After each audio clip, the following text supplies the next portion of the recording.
Okay, so I didn't add the second picture for you, but let me give you the logic of this. So the main idea behind all of these, notice we're asking for X bar, which is basically the X coordinate of the centroid. So basically the coordinate X bar, Y bar, and I did show you the same coordinate the other day. It's the centroid, which is one of the names, or the center of mass. Center of mass would probably be what you'd hear in an engineering concept, although notice the book assignment said centroid because I stole this out of the book. But what we're looking for here, notice it's two separate problems, is the x-axis and the y-axis. And neither of those are obvious. However, I think you would agree that because there's a fairly, decent chunk over here, does it make sense that there is no way the center of mass is in the middle of 8 meters? Like that doesn't make any sense. Doesn't it kind of feel like it maybe be about right there? And you honestly should be able to do a reasonable job of guessing it. That won't actually be terrible. So anyway, we'll come back to that.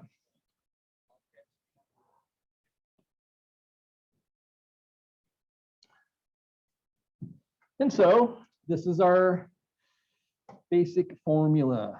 Now, the difference here though is notice this isn't arrows on a beam. Like we said it was the sum of the moments. We said the other day that the center of mass was, and I'll write the integral term, the sum of the moments, kind of like x times f of x over just the sum of the areas. This is kind of what we were looking at the other day. But again, it's like moments around what? Like what point are we rotating around? Well, again, the cool thing is it actually doesn't make any difference what point you rotate around. So we're basically going to do this one. In order to locate the x coordinate, we have to do the moments around the y-axis.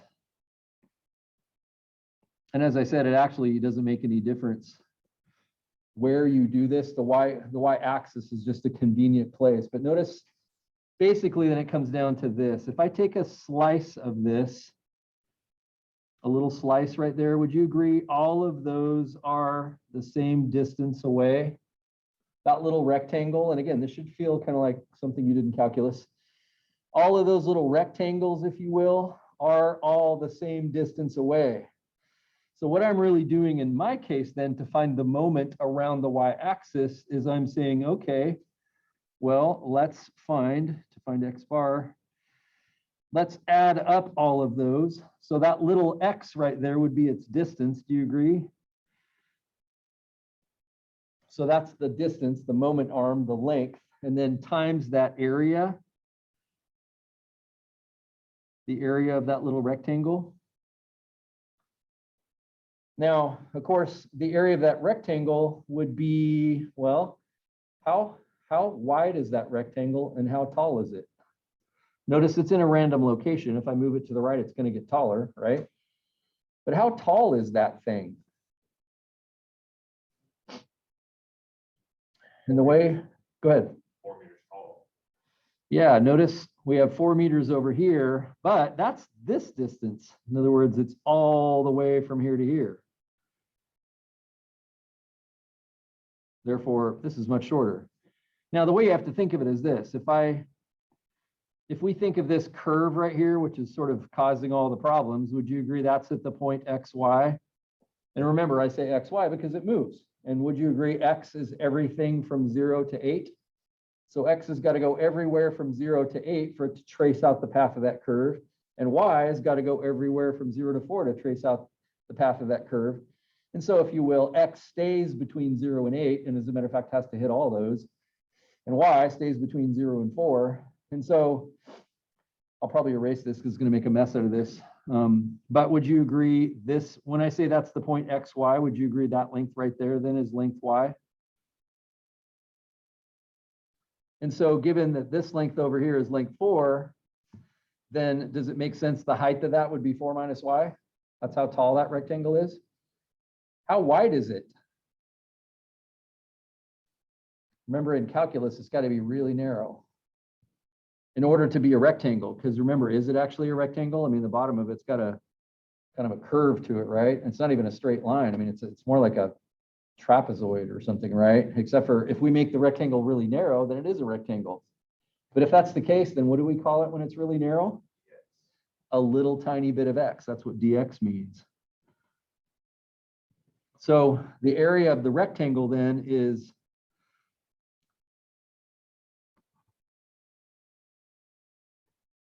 so a distance of x times the area of the rectangle, which would be, we said 4 minus y times dx. Again, that stuff is hard to formulate. Like, you really got to understand calculus to kind of go, yeah. Now, the reason why we found the area of that rectangle is, would you agree all of the parts of that rectangle are the same distance away?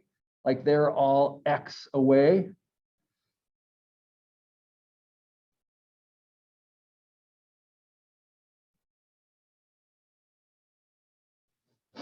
So do you see why it's kind of area times distance? Maybe I'll even for now, well, I don't want to put d there because we used dx a minute ago, and now it looks like there's two different d's. So you make your own note. That's distance times area. So the area is the force.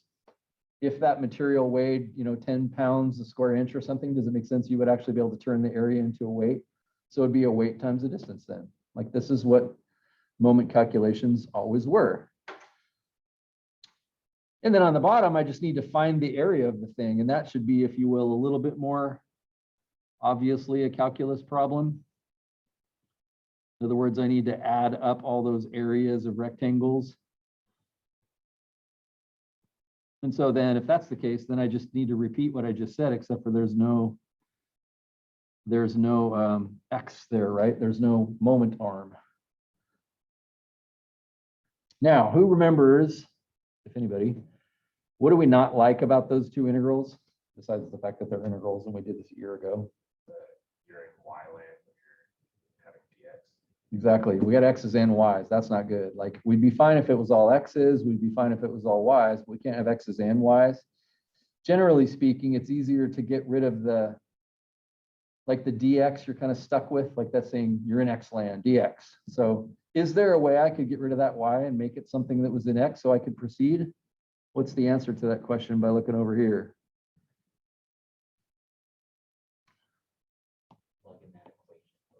Exactly. That equation right there tells you how x and y are related to each other. That's what makes the graph. So it's just saying, hey, you don't want y? Well, then put 4 minus 1/16 x squared in place of it. Now you got x. See the logic in that? So this section is very formulaic. I mean, every one of these problems is going to look like that center of mass equation up there, again, that we already looked at a little bit. It's just that now we're doing it in context of an actual shape that's really weird. Now, the only thing I would say about this is, how many times in life would you imagine someone's going to design a plate of steel that has a parabola cut in it? Does that make sense? Does that seem like this is not something that's either going to happen very often, if not ever, in your engineering career? But it would be cool, because if you think of this as a table and you wanted to put one leg in it, does it make sense? We're trying to figure out where to put the leg, so it doesn't want to like rip the table apart and fall. Like, it actually wants to balance there. It means you could literally just set the table on top of the post and you wouldn't even have to weld it, screw it, and it would sit there. Now, of course, people are going to put plates on it, so you're going to have to connect it somehow. But do you see the practical side of this? I got to know how that thing is going to behave. And so if that's a plate of steel and I want to know how it's going to behave, I can figure out how much it weighs, but then I got to think, where's the center of mass? Where's the particle? I can't deal with the chair. I have to think of it as a particle, a point location. So you see the logic in this, or why this is a really powerful concept? Okay, so y equals 4 minus 1/16 x squared. And so at this point, we've actually done kind of the statics part. Now it's just kind of like, can you still do calculus to actually get the answer? And of course, the good thing is if you screw anything up here, it's just not going to look right. Would you agree, based on my guess location right here, that, I don't know, what is it, 6? I mean, the x location of that point, maybe it's around 6.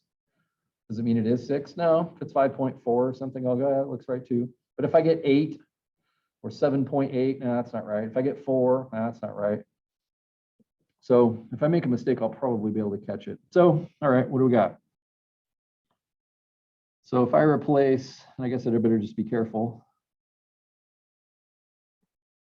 and write the whole thing out. Notice it's minus. That's, of course, algebraically dangerous. So I'm subtracting all of y, which means I'm subtracting 4, and I'm subtracting a negative 1/16 x squared, which actually makes it positive. That'd be an easy, stupid algebra mistake to make. However, I'm suddenly thinking, oh, this must be some kind of a can problem, because notice 4 minus 4 went away. Like, they must have been being nice to me here. So actually, I just get 1/16 x squared, and that 1/16 x squared is multiplied by x. So I really just have 1/16, which could be pulled out front, x cubed. What is this integral missing for me to be able to find it? Yeah. Where is this? And I said this out loud earlier, but again, this is a really cool opportunity to understand calculus conceptually, maybe a bit better than you did back in the time. But where does that rectangle need to go to be everywhere? What x's does that need to work its way through? Well, it starts clear back here and ends here. So 0 to 8. It's got to be all of those places. I got to let that rectangle move everywhere from 0 to 8. Do you see that? Again, speak up, because this is a long time ago. Now remember, once you get here, what's an engineer going to do with this? Probably go to software. Like, just type it into CY Math is one place online. More advanced graphing calculators than the 84s you can type that stuff in. You could probably go lots of places. But of course, this is not a terrible integral to take. This is supposed to be a statics class, not a calculus class. So this one actually isn't terrible. If I raise x to the third, we reviewed this the other day, 1 more power, and then divide by that.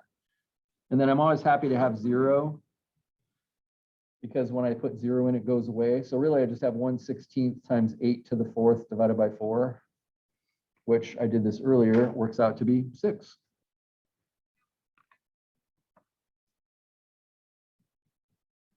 Wait, that's not 6, I'm wrong. 64. I was looking at the wrong place in my notes. Now, remember, that's only the top half. In other words, we got the top. We still have to do the bottom, right? So 64, if that was the final answer, it'd be like, well, that doesn't work. It's supposed to be around 6, something like that. So what's the bottom? Well, it's the same thing, except for it's just going to be 1/16 x squared, isn't it?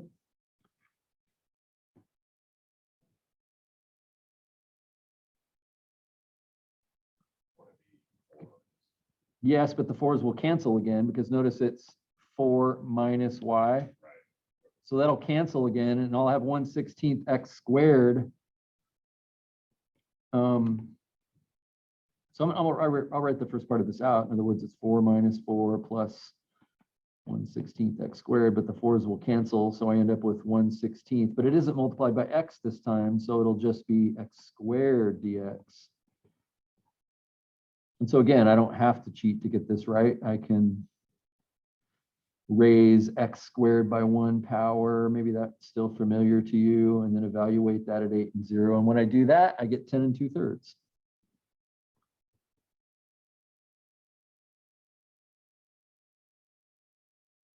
And so, of course, the important thing is, when I divide those two, do I actually get a number that kind of looks right on the graph?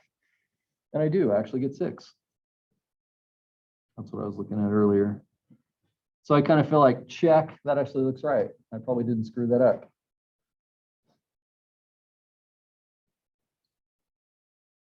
But the key here is the formulation of this was all moments around the y-axis. Like, even though we were looking for x, does it make sense if you want to figure out where x is, then your distance is how far away as it is from y.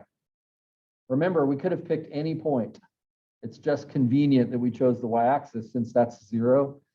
But if you wanted to, this be crazy, you could say, oh, I think I'll have it all rotate around the middle of this, like 4. That would just make your math a lot harder. If that's the case, can you see where we're going to go with y then? Like what the formulation of y is going to look like? Let's just conceptualize it a little bit.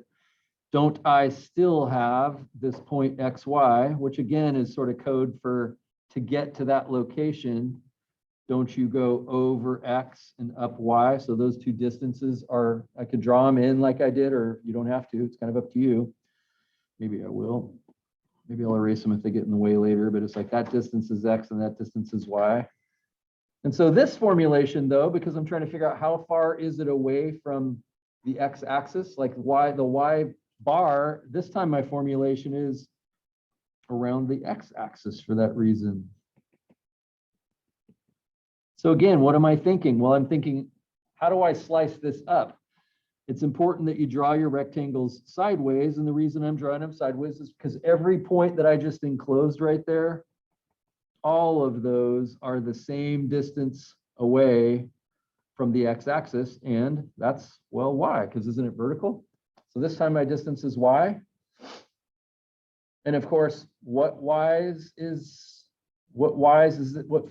is y going to have to take on?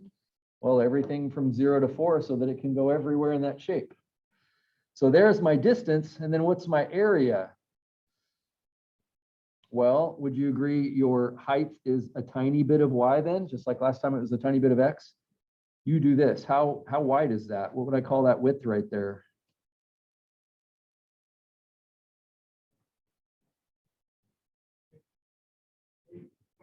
Minus one. Close. Oh, 8 minus x. 8 minus x. Do you see that? In other words, this whole distance is 8, and this distance is x. And so whatever's left over would be that length. So if I take 8 and I take x away, isn't that this distance right here? Well, that's that. So this is actually 8 minus x. So there's my rectangle. Now I have the 2 dimensions of it. So I can say what the area is, and I know its distance is distance y. So I would say then that y bar is equal to the integral of the distance y times the area. I'll go ahead and write this out kind of like I did last time. In other words, my distance y times, well, we said 8 minus x times dy.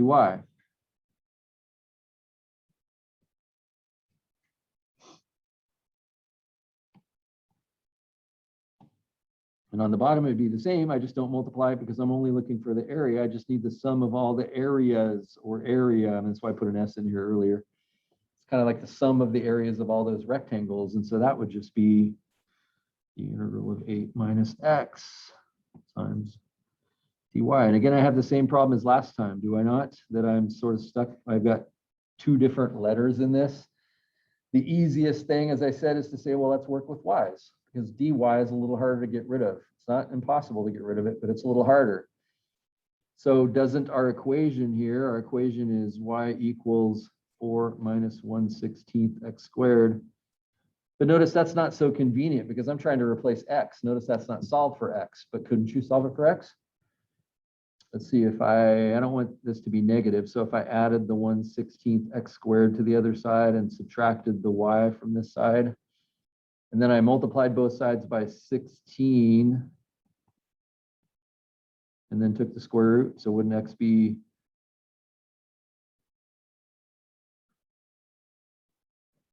you guys have had a lot of math, but I bet you there's still a bunch of you that think, oh, that'd just be 8 minus 4y.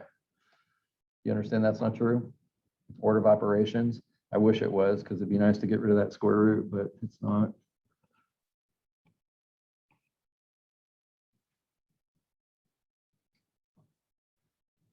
Let's see. Is that okay? Did I screw up anything? Can't see that I did. So when I look at this, I think, uh-oh, this feels like it might be a terrifying integral. Like this might be really awful. So let's see what it formulates for us. So then that top one would become the integral of, I'm going to switch colors, the integral of y times 8 minus x. But now we just discovered that x is really 64 minus 16y.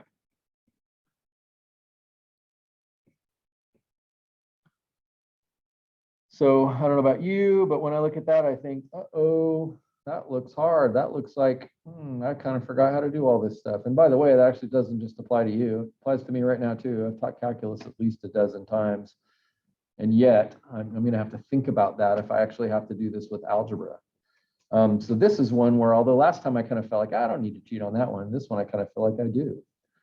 By the way, do you remember how to do this on your graphing calculator? I probably will stay away on a test from anything that smacks of kind of a difficult integral to take. But do you remember how to just stick this in your calculator? If you actually just graph, let's see, is this how to do it? Yeah, if you just graph this, there is an integral function in your calculator under calculate. But in the interest of time, I'm just going to kind of cheat and get the answer to this. So the only thing this is missing then is what are the limits of integration here? Now, again, notice we're working with y's. Since we're stuck with y and we look over at the graph, it's like, what does y need to be then for it to go everywhere in that shape? 0 to 4, because this thing is 4 tall and it goes all the way to the ground. And so it's all the way from 0 to 4. So armed with this, I could just go get it. I have it written down from earlier.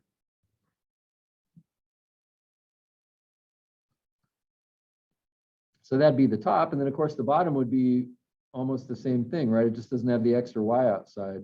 Notice if you decide you're going to punt and not actually try to do the calculus here,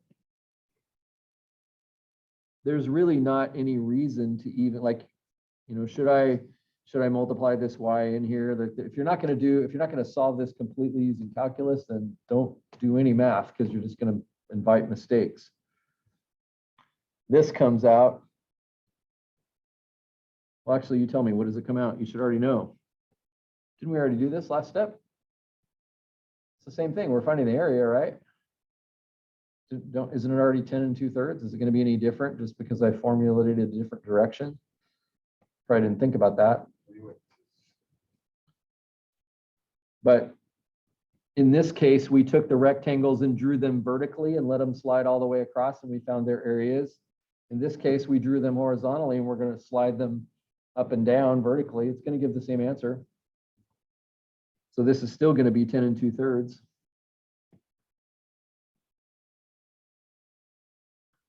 So that's kind of a cool time-saving shortcut. As it turned out, the first integral we took for the area was actually doable, whereas this one is not. You may remember this involves some kind of a trig substitution. That should sit back way deep in your brain somewhere. But anytime you have square roots, it's very hard to take the integral of them. If it was even possible, that would be trig substitution. When you divide those two, you get 2.8. So these are important numbers that I'm dividing. I'm going to kind of draw attention to those. And so you get 2.8. And I should be careful to say meters since I was told all of this was in meters. Does that look right in the picture? Do you agree that 4, half of 4 would be 2? So if I went right in the middle of this, well, it's not there. That's too low. There's way more area above that and below that. And so if we went up to 3, 2.8, so it'd be like right there. It's like, yeah, that does look right, doesn't it? Isn't that kind of cool?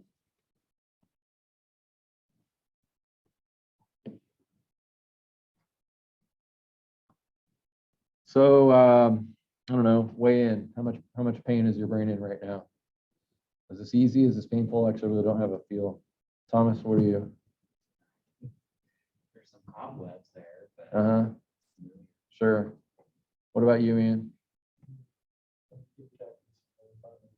Yeah. But you're tracking with this, Connor? I forgot halfway through that we were finding the center mass. I thought we were Yeah. finding the area. So I was like, why is the answer not the same? But Yeah. Good job. And you were expecting 6 as your answer. yeah, exactly. So yeah, keep in mind what we just found then is, maybe I'll just rewrite this at the bottom. Like we just found X bar, Y bar. And we were seeing the center of mass is here. In a sense, that's the final answer because the center of mass is a point. And since this was graphically based, then we have its location. Now, again, interestingly, if you cut this out as a piece of metal and kind of put it on the ground, you wouldn't be thinking of this as a graph, right? But again, that's one of the powerful things about calculus. If you make a graph out of it, if you stick it on a piece of graph paper, and incidentally, that's not a very good place to stick it on there. Does it make sense if you stuck it on here, right here, like that? That might make your life easier somehow, like they sort of stuck it on there in a weird way. But if you put it on a piece of graph paper, it might be possible to do this. And notice it almost requires it in a way, which is, I think, is kind of cool, kind of interesting.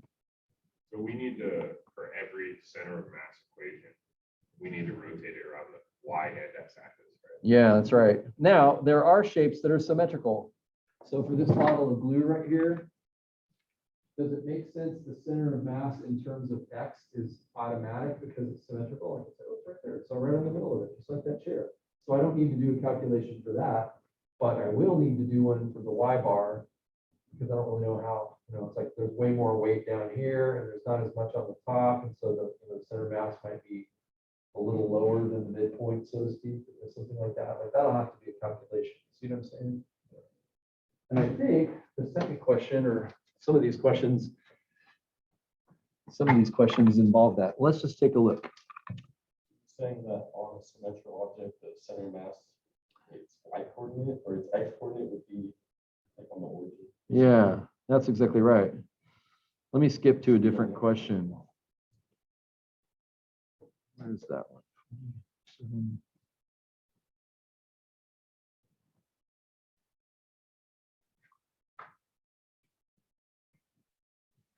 Like this question. And this is actually a form of an I-beam. Do you agree this thing is symmetrical? Do you agree that the center of mass on this shape, and maybe we'll do this one right now. Do you agree that the center of mass on this shape is along that line somewhere? So I don't have to find X bar. I don't have to find where is it left and right like I did last time. Notice what this question is asking. This is 958. It just says, hey, just go find Y bar because the X bar is obvious, if you will. Now, the other thing that's really interesting about this question is, notice it's actually a multi-part. It's like three things that you recognize welded together. The last one was more of an equation, but that isn't quite as realistic because typically people aren't going to build a part that's based on an equation, like a parabola. It's unusual to do.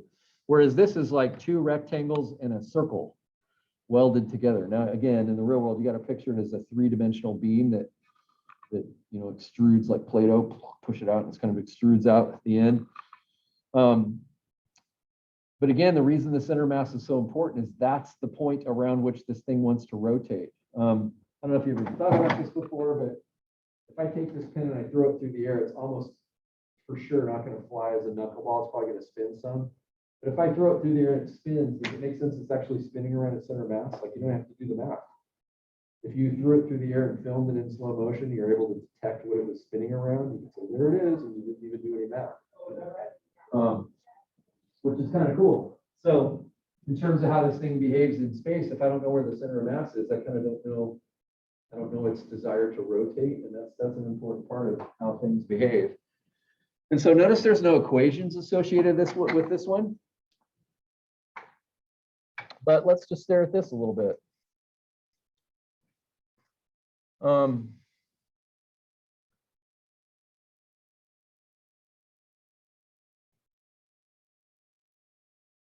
So because I'm after Y bar, didn't we just say a second ago that Y bar is equal to the sum of the, let's see, we were rotating around the X axis. So it was the sum of the Y's, the Y distances times the area divided by just the area.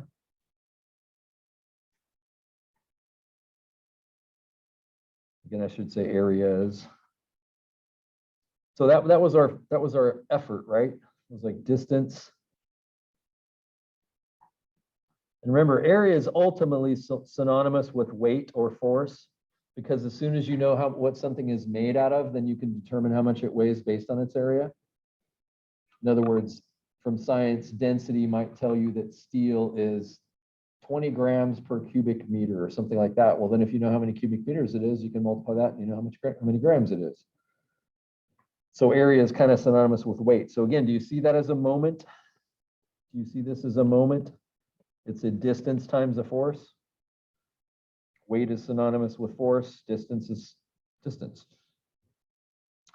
So how do I do that here? Well, I've got to pick an axis for it to rotate around. Remember, this is saying here, and this is saying here, why don't you rotate this thing around the X bar axis? In other words, they gave us an axis here. In a sense, what they're doing is actually guessing where this thing is located. They're guessing it's about here. Do you agree with that guess? Just looking at it? Doesn't it feel like the big circle on the bottom is really heavy, and so it's going to draw it down below? And so that's below halfway. I mean, if I look at the overall height of the shape, it looks like halfway is about maybe here. And maybe the extra weight on the bottom dragged it down a little bit. So I'm kind of thinking that looks about right. I think they kind of drew it in roughly the right location. But notice I don't know where that is. And so how am I supposed to rotate around it? Well, remember, you can rotate it around any axis you want. Doesn't matter what the axis is. So pick one. In the interest of simplicity, I'm going to pick this.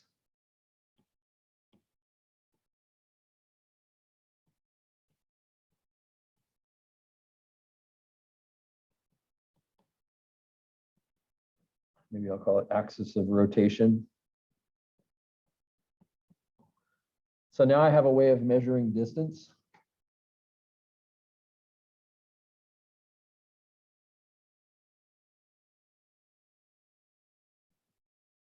Now, do you notice there's no calculus to find the areas of these because there's not equations, but there's circles and rectangles, and I can do those myself. Like I don't need a formula. I don't need calculus to find these areas. So I'm going to call these 1, 2, and 3. So areas. Area 1. Hey, that's a rectangle. I don't find that. It is length times width.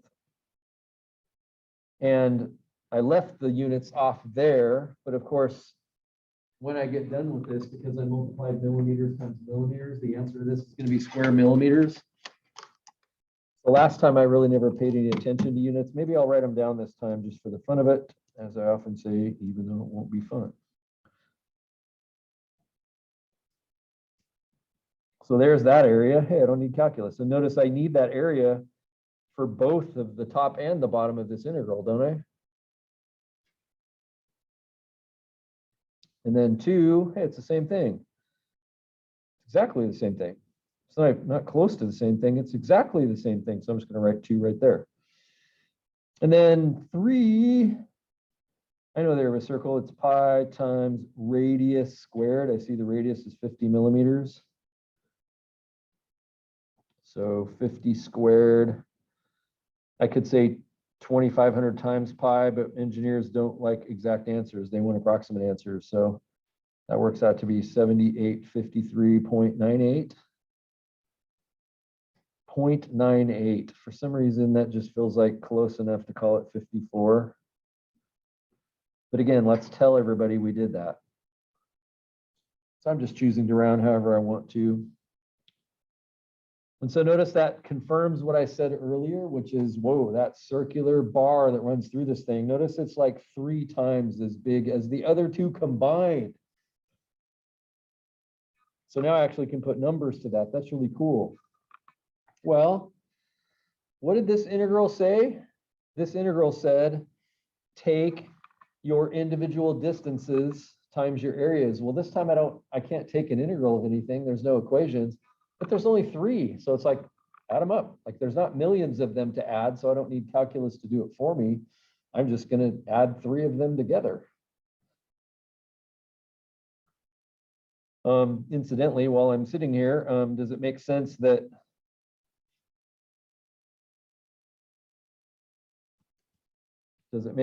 I can actually find the total area by adding all those together?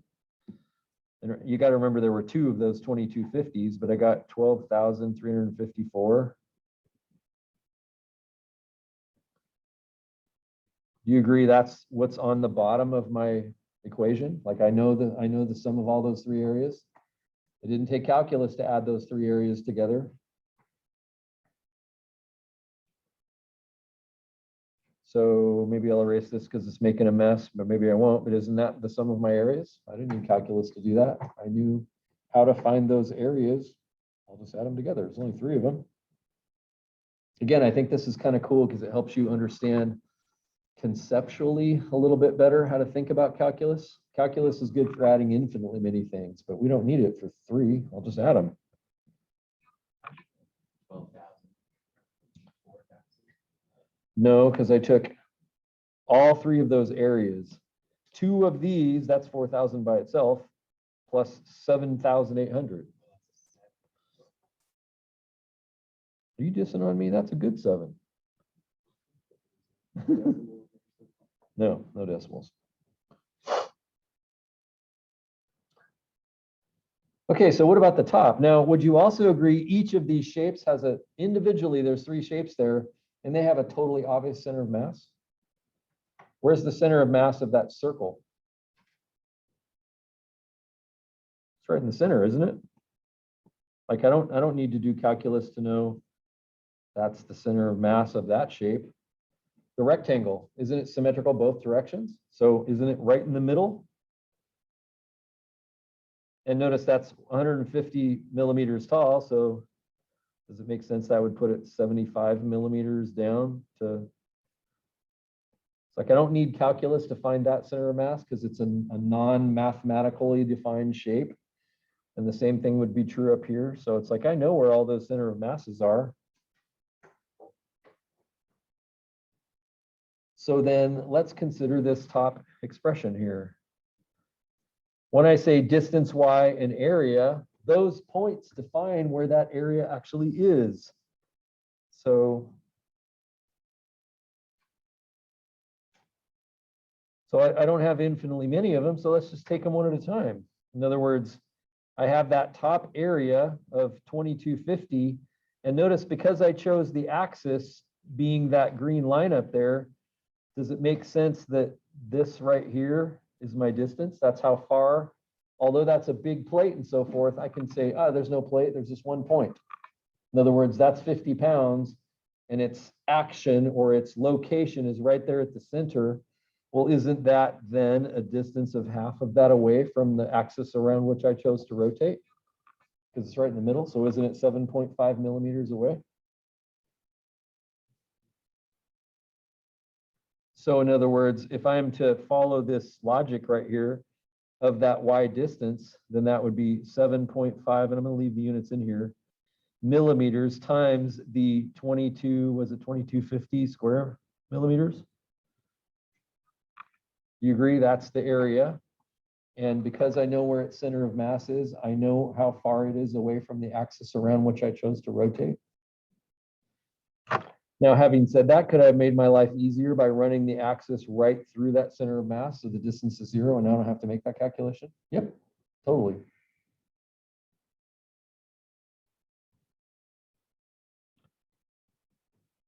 So integrals mean sum. So there's the first one, but I just have to keep going. What about the second one? Well, its area was also 2250. But what is its distance?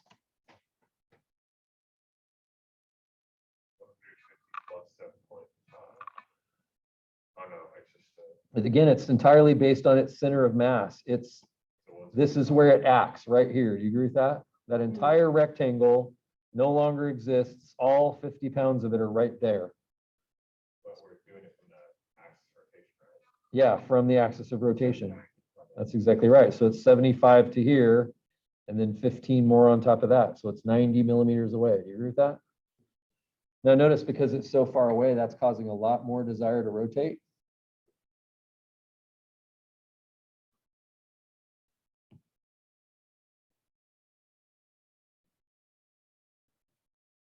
And I've just got one more. There's only 3.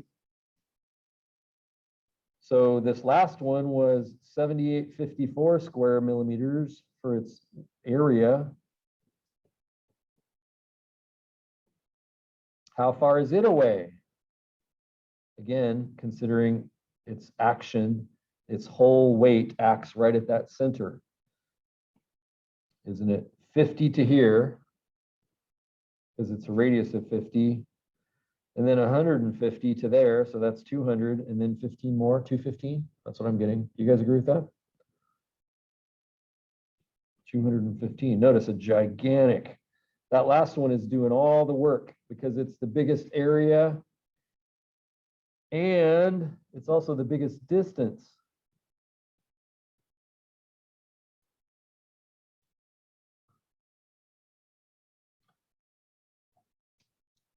Okay, cool.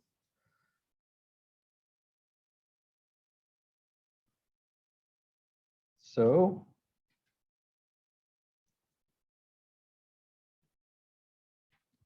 I'm just adding all this up on my calculator real quick. I got a really big number for this. I got a total of 1907985, which if I go back and put commas in, oh, that's a million. What are the units of that? That's millimeters cubed. Yeah, wasn't to get these areas, wasn't I taking millimeters times square millimeters, or isn't it cubic millimeters? Which is weird because my first thought is, oh, that's a volume. But remember, it was a distance times an area. So in a sense, this isn't really a volume, but it's at least behaving like a volume. And either way, the unit, even if I don't understand it, is cubic meters, cubic millimeters. Now remember, that's only the top part of this. So then what is Y bar? Go ahead. Stupid question, but where did you get that 90 from? Good job. Glad you spoke up. Yeah, where did I get that 90 from? Because this second shape right here, its center of mass is right in the middle of 150. And therefore, half of 150 is 75. So this distance right here is 75. So how far is it from that green line that I randomly chose as the axis around which I wanted to rotate? 75. And then this thickness over here is 15. So 75 and 15. Please interrupt with all those kinds of questions. And so Y bar was, well, that moment we just found divided by that area, that 12,354. 12,354. That unit was square millimeters. So what unit am I going to get when I divide these then? What's cubic millimeters divided by square millimeters? Notice it's millimeters, and that's kind of a good thing because wasn't Y bar a distance? In other words, where is this thing located?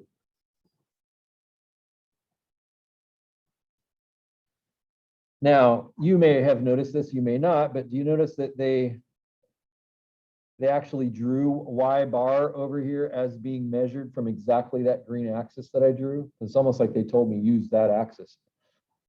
So we're literally trying to find that distance right there, Y bar, which is how far down is the center of mass of the whole system of all these things when they're welded together. Do you see what I'm saying? So I'm literally finding what it shows in that picture right here. Now, based on the answer to this, I'm hoping that, and notice I'm about to divide two crazy large numbers, so I have no idea what they're going to come out with. But I am, based on our earlier logic, kind of hoping it will land about down there where we thought. Now, just for a second, let's think about that. So we already said it was, actually, I don't think we ever did this, but 15 plus 150 would be 165 to here. And we said it's probably a little back of that. So maybe it's 150 or something like that. So I'm kind of hoping to get 150 or 160 or something like that. And obviously, if I made any mistake, I'm probably going to get something that makes no sense at all, right?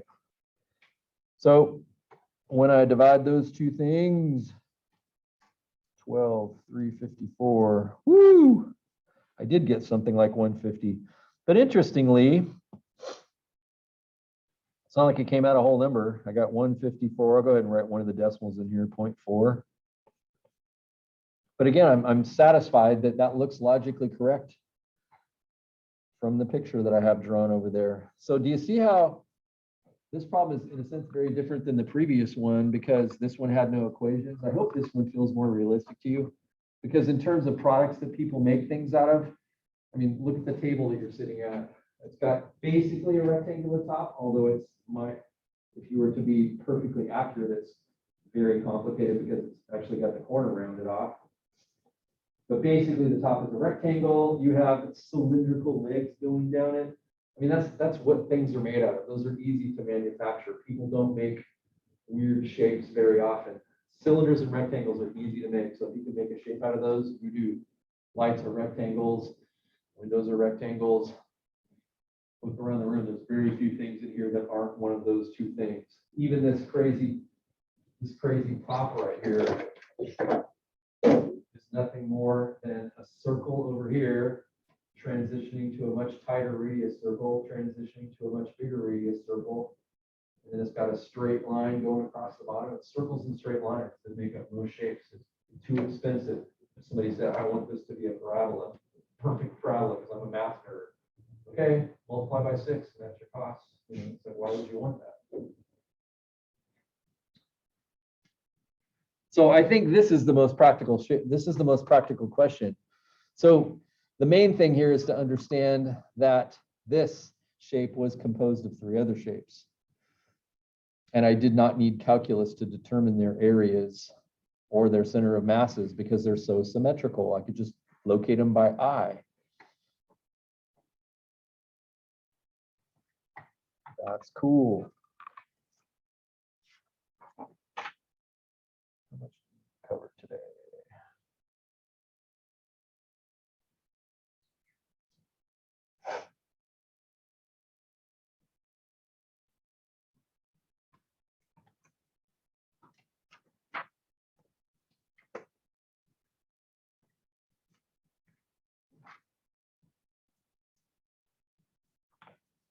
See, let me just think out loud here. So basically on Thursday, this week is devoted to this concept we're studying right now, but we'll have enough time to kind of break the bridges on Thursday and glue a little bit today.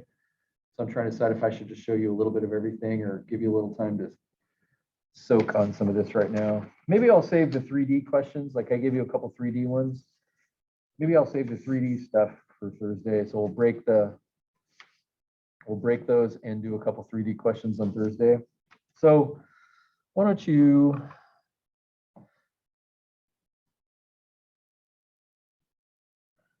back off to this question. So my question is, could you make a little progress with this one yourself? If I give you, say, 10 minutes here.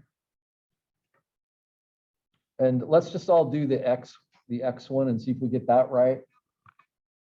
And what I'm going to do that might help a little bit is put up the first one we did since it's so similar to that. I'll put this one back up if you want to steal it. Steal some of the logic off of that.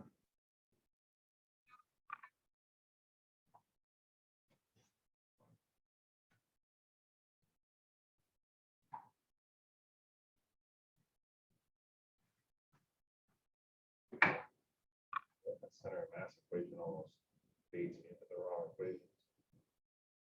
It does what? It almost like, so I look at that center of mass equation, I see integral x f of x, and it kind of fades me into just putting f parentheses and whatever the y is there, even though that's not the correct. That's right. So the key is, if this is x and f of x, it needs to be a function of x. In our case, we kind of bummed out because we ended up with a function of y. So it's kind of like, dude, you're in x, and so you're going to have to switch it to x. So this is the kind of shortcut you would see like in a book, but it doesn't mean you can automatically write it that way. And so every one of these questions is going to behave just like these did, which means it's going to be a combination of x's and y's. Because oddly, when you're finding this, the x value of the center of mass, you have to rotate around y. Get it? When you want the y, you got to rotate around x.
Again, unlike the other problem, I'm going to need calculus to find this area.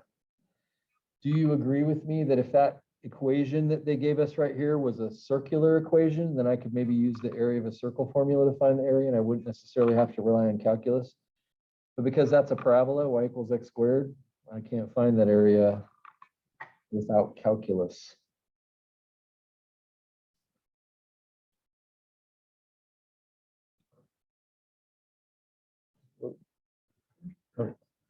You probably had time to write out your formulation of this, so let's just see if you got it right. So we said this is x times f of x.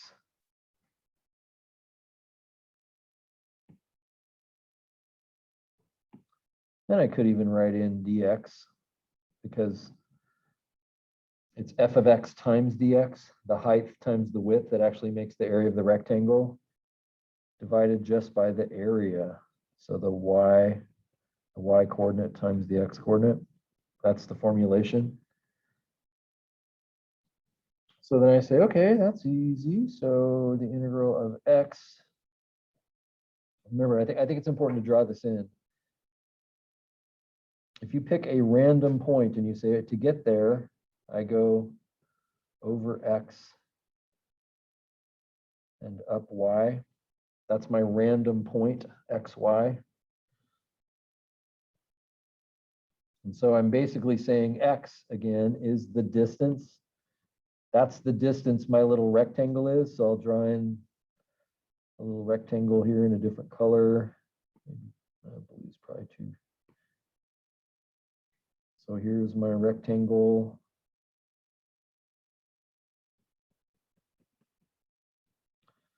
All of those points are the same distance away. So that area, that rectangle right there, times distance x. And so what is the area of this rectangle? Well, since this distance right here is x, then the width of that would be a tiny bit of x. And well, I guess we already labeled this, the height of that thing is y. Notice I don't have any subtractions or anything like I had in the previous problem. So then that's just y times dx.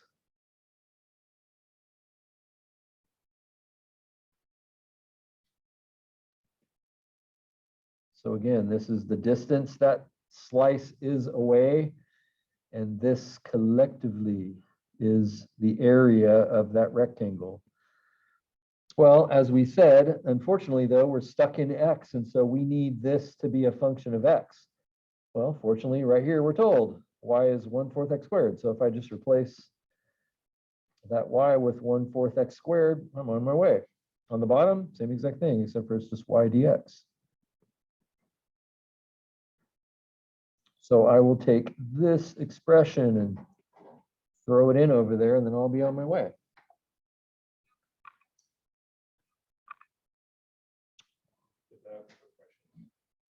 When I did the area, I kind of thought that we were going to do it the way we did it before, where it was the distance, like 4 minus. Yeah. But keep in mind, that's because some fool stuck this shape on here in a weird way. I was saying earlier, that's like if they had stuck it on here this way, then it would have been much easier. So unfortunately, in that problem, and I kind of picked the harder one to do first, in that problem, if you go over a distance of x, that is not the same, like this height of y right here, that's not the rectangle's up here. And so it's a y, it's for y from there to there, but that's not the shape. It's up here. And so I was like forced to go, okay, well then if this distance is y, then I guess this would be 4 minus y. It's like I had to throw that in there, but this time I didn't have to do that because the shape is, well, laying against the xy axis. Well, at least here it is. Now I will have to do that when I go sideways, but here I don't.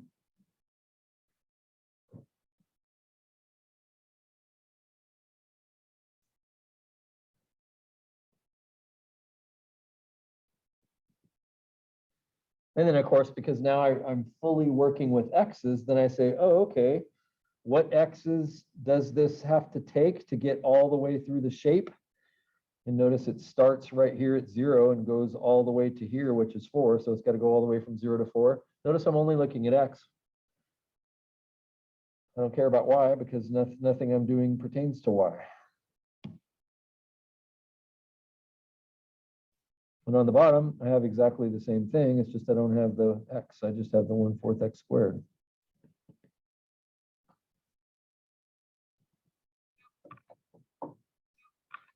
I'm not going to write this out.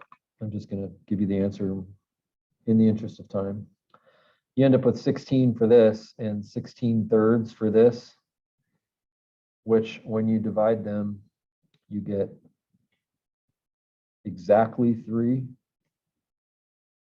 And this is all in feet, so maybe I'll throw 3 feet in there. And you should feel rather unsure about this because that's, calculus, a lot of things to formulate. But when you get 3, do you find yourself looking at that shape going, oh, that looks reasonable? Like that's 4, so this would be 2, this would be 1, this would be 3. So they're saying it's like right there. Yeah, that looks right, doesn't it? By scooting past the halfway point, remember what you're saying is area 1, area 2. You're basically saying those are equal to each other, right? Now I haven't figured out the y, but I'm at least saying this axis right here divided that into 2 equal areas, which I should be able to kind of estimate by looking at them. Like, yeah, that looks pretty reasonable where I landed, but I can't know. Like, I don't know what those areas are.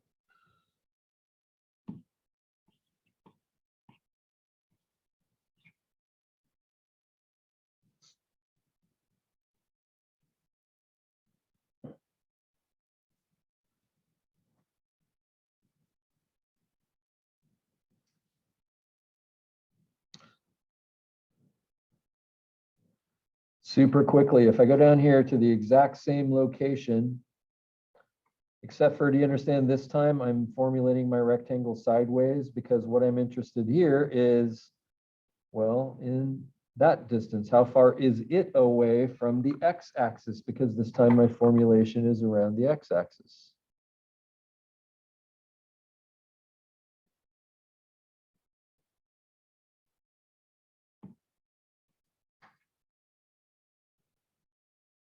I probably did not. So again, I don't want to just do this. I'd rather you come up with an answer for this. That's a completeness, but the y bar, it's still the integral of x f of x, right? It's not the integral of y. Yeah, that's a good question. The answer is no, it is different. In other words, here, the integral is going to be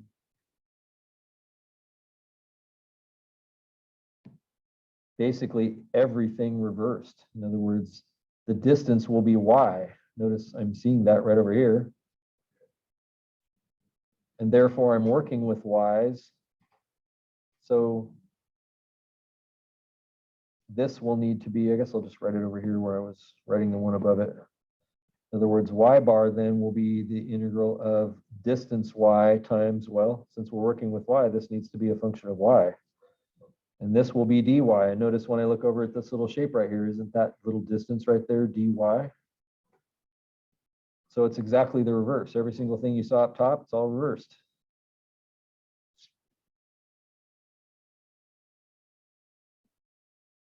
Remember, you don't actually need to do the bottom. I'll write it in down here to save time, but don't we already know this is 16/3 from the previous problem? I already know the area. Let's not redo it.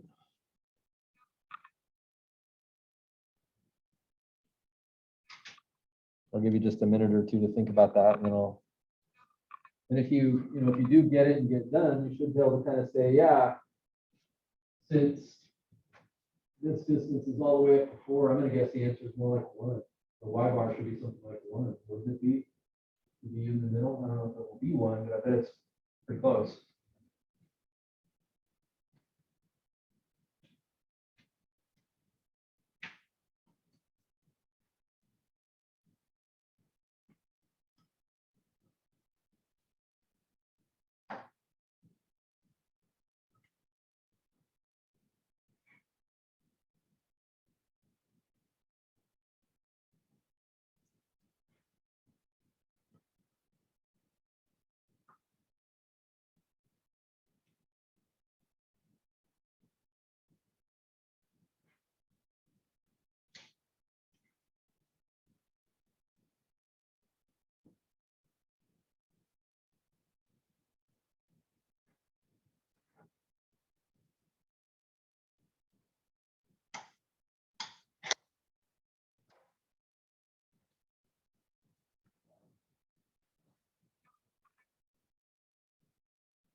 So the hard part of this one is how wide is your rectangle right there? What are you going to call that?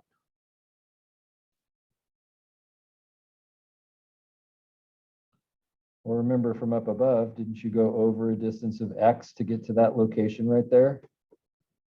So unfortunately, this time you can't just say it's X. That's how long that thing is. You kind of have to do what we did in the first problem, which is, well, if I want that length, isn't it 4 all the way to the end minus X? So that distance is 4 minus X. That's your distance. That's how tall that is.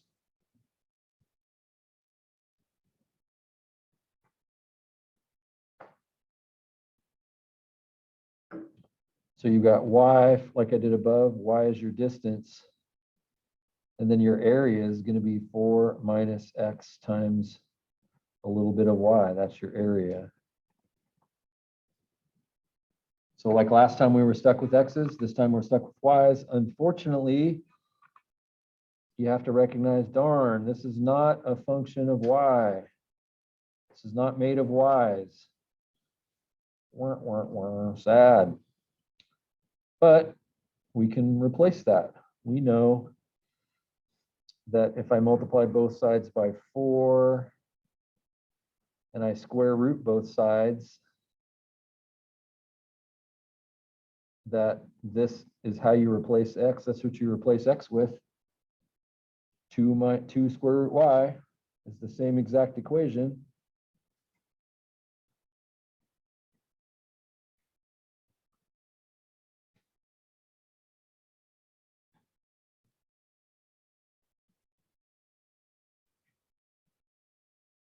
Do I need those parentheses that I just wrote in there? Algebraically, yes, because that means Y is multiplied by both of them if I chose to multiply this out. But remember, in the interest of time, we're going to just cheat. We do need the limits of integration here. And since this height is Y, and if you will, the graph lives everywhere from 0 to 4, it's just a coincidence that both X and Y are both 4. But this thing lives from 4 to 0. So an engineer would say, I'm done.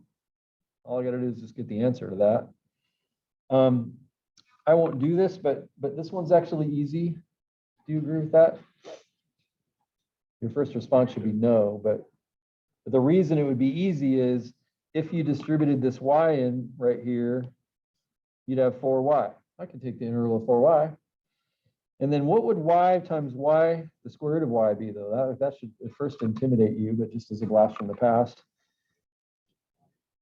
So it's Y to the first times Y to the 1/2, and you add exponents. So it'd be Y to the 3/2. Oh, well, that's just, I can add 1 to 3/2 and divide by that. Like it still works. Like that power rule would do this one. So it's actually not terrible. In the interest of time though, you get approximately, and I'll go ahead and rewrite since I was leaving it off, 16/3. You get approximately 6.4 for that. So I'm going to write approximately here. And again, you're on the edge of your seat at this point because you're thinking, wow, I sure hope I get something near 1. And you get 1.2. So there's, I guess, a satisfaction in that.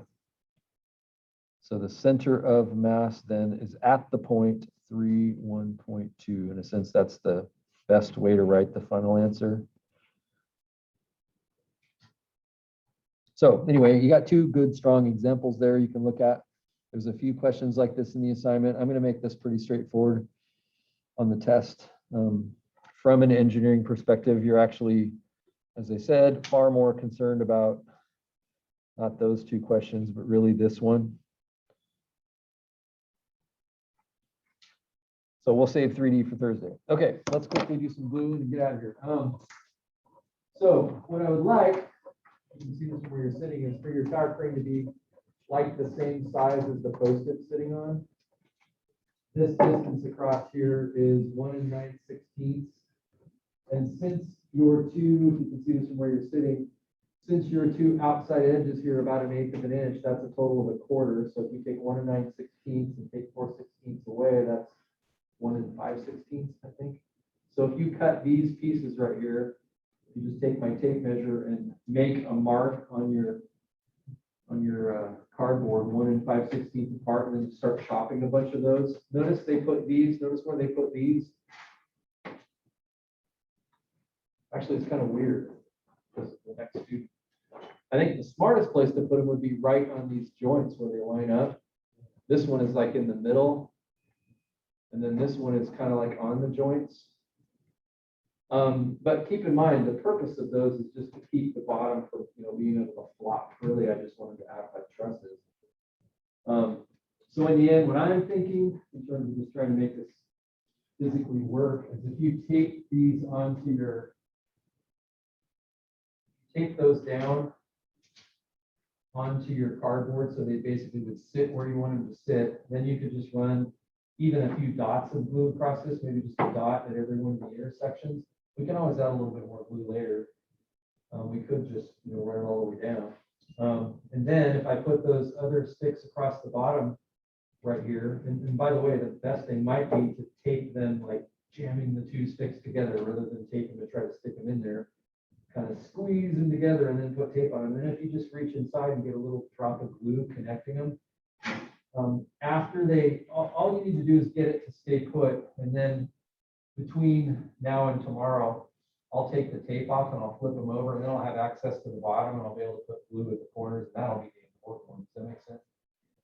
It actually is not going to fail because of those. That's not the issue. These are the structure. The structure of this thing, whether it works or not, this is it. We're done. It kind of doesn't matter what you do on the bottom. It's not going to break. When you put weight on it this way, it's not going to go split like that. You see what I'm saying? It's going to go this direction.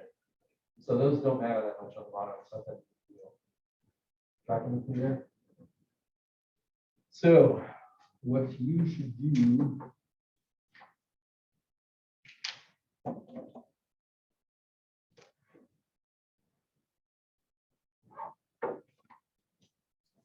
I'll come by and like get a dab of glue for you or something on a piece of paper. You should sit maybe across from each other. You take them outside. Okay, one of these, one here. Yeah, I didn't have a choice. There were 3 people that day, so you guys start doing it, sit across from each other, and start working on that one. So you guys, Thomas, you're jumping. Wow. Thomas, welcome to the win. Welcome to the left. Our trusses are more blue than Solid blue. Yo, that was fine though. That was right.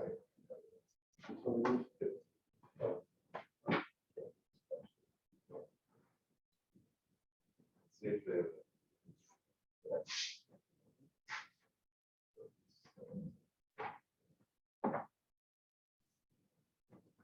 So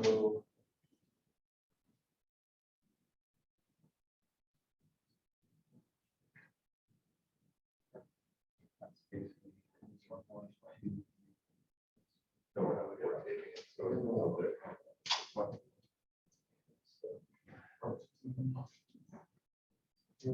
The trusses, glue on each of them. So we're gonna touch trusses. Fortunately, they're actually not meeting. So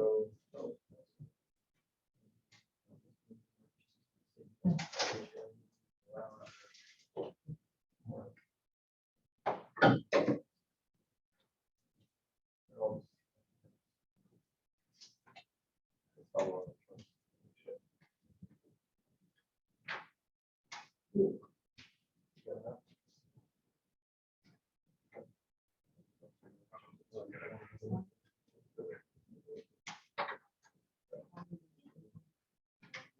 Really want to- Never mind. Let's not craft with it. Yeah. put the paper on the inside when you build that, so you can see the joints. If something breaks, then you'll be able to see it. Not that your technique didn't work, but use the toothpick. Move on. Instead of like, what did you use? We use one of these. Yeah.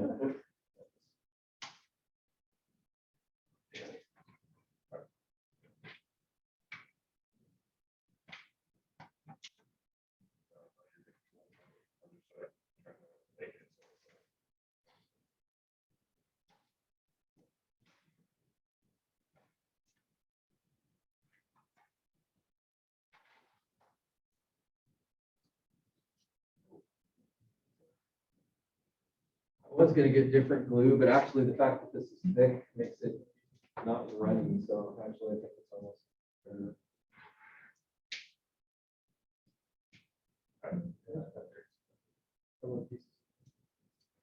Yeah, you can. Oh, yeah. I like that you have to look at me like make sure I'm sarcastic. Yes.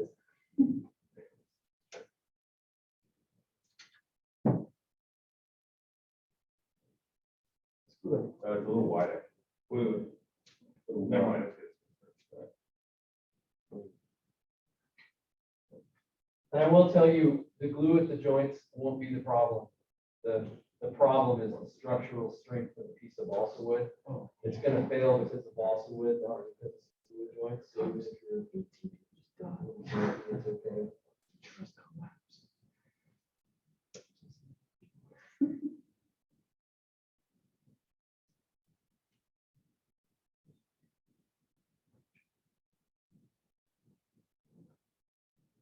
If that don't travel too far, I'm gonna notice it. Yeah, I decided I shouldn't let you just have your own glue.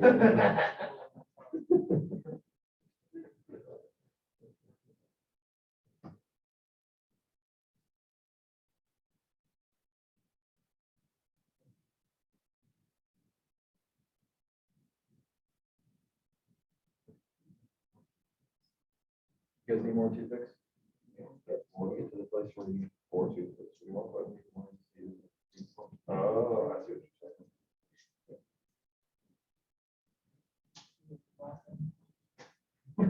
you're saying. Break it in half. You can use one. I actually have more of those. You want more? Oh, no.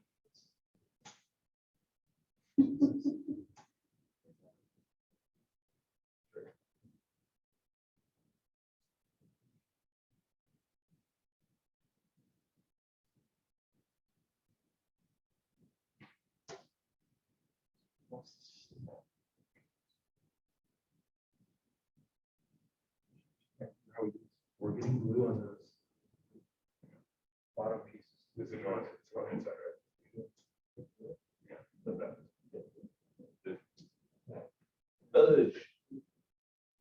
Why do you have to wait till now?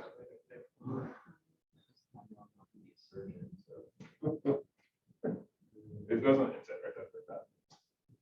Yep. Yeah, yeah. I understand. And that is- Both of them. I can't feel it. That's it. It's in? All right, I'll let go. Sweet.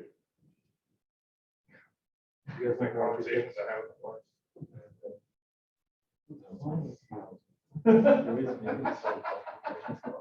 Those are good conversations, Connor. We're gonna have to have a little conversation after class. There's other things to learn besides that.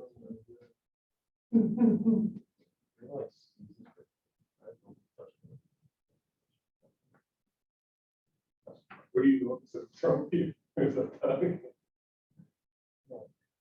I was like, what's wrong with you? Perfect. I'm expanding your horizon. We're not lesser people. That's very big. I'm the one drinking this. Yeah. One of you is place. I feel like I'm losing because I can't. This multicolored.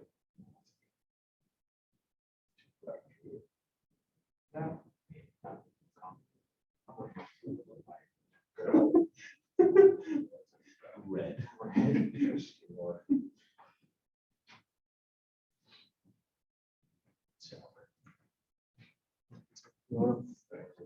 Red.